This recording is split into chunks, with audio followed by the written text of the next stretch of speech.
কতটুক ভিতরে? এই মুহূর্তে আমরা আছি গহীন জঙ্গলের 13 কিলোমিটার ভিতরে। 13 কিলোমিটার ভিতরে, বাহ। আশেপাশে কোনো পথ, কোনো রাস্তাঘাট কিছু নেই, শুধু জঙ্গল আর জঙ্গল।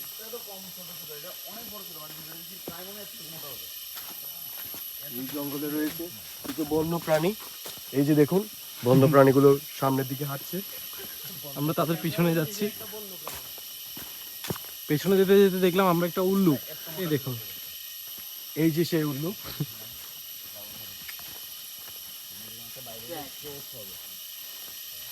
সামনে একটা চিতাবাঘ। মারপিটে বলতে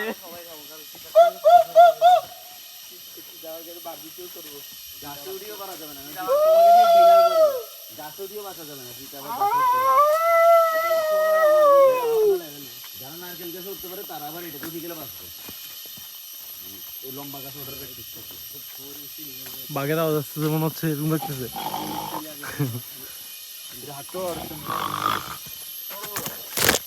বানা রেখা ফেলে আর কই যাওয়া তো যাওয়া যাচ্ছে না। যাই না, জঙ্গলে গিয়ে সাপ দেখেছি।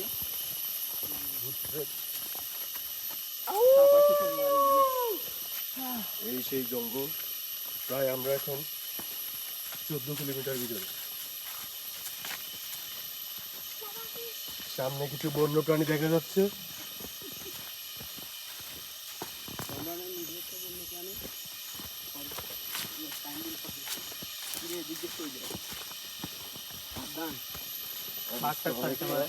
জানি না কোথায় যাচ্ছি, শুধু হাঁটছি আমরা সবাই।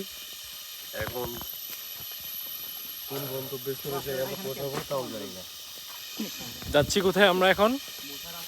কোথায় যাচ্ছি তা এখনো সঠিক বলতে পারছি না। আমরা সবাই এখন হাঁটছি এখানে। সামনে কিছু বন্য প্রাণী সামনে নিয়ে হাঁটছি। এ হচ্ছে 13.5 কিলোমিটার ভিতরে হবে না এটা? মিনিমাম এর চেয়ে বেশি হইতে পারে। আমরা জাস্ট সাইনবোর্ডে যা দেখছি তাই বলছি আর কি। না 13 কিলোমিটার হবে না, আরো বেশি হবে।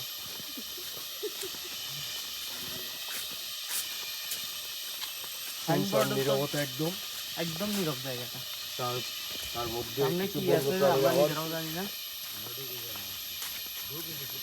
ইনস্টিংক্ট অনেক স্থির।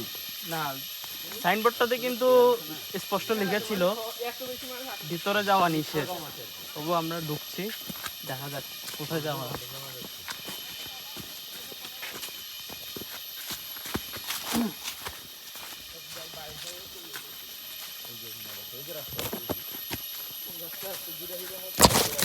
পাতা।